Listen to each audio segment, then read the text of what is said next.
Nagsanib ang Light Armored Brigade Lab at Steelcraft Industries, Incorporated para likhain ang sasakyang ito. Ang MX-1 Calafiant Water Buffalo ay katulad ng GKN Simba Armored Car APC na nasa serbisyo sa Philippine Army at ang Hari Digma Armored Car APC na lokal na binuo noong 1990s. Noong Disyembre taong 2002, nakita ng Light Armored Brigade ang isang prototype na sasakyan na may one-man turret at isang rear gunner's position.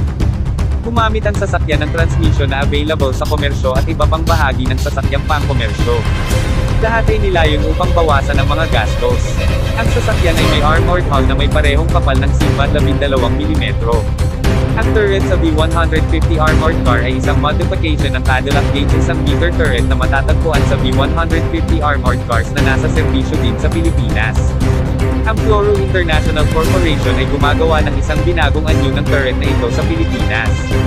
Nagtatampok ang Cadillac Gauge turret ng karagdagang elemento na nagbibigay daan dito na armado ng .50 caliber machine gun, isang 40mm automatic grenade launcher, at isang 7.62 mm machine gun.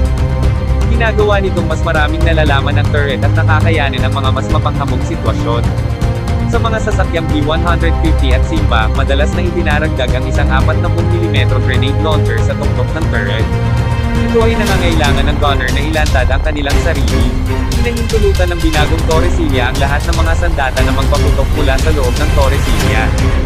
Sinasagawa ang pagsubok sa 20 sasakyan at hindi malinaw kung nailagay na sila sa regular na serbisyo. Ang prototype na sasakyan ay sinasabing nagkakahalaga ng 8 na milyong piso ng Pilipinas sa gobyerno ng Pilipinas.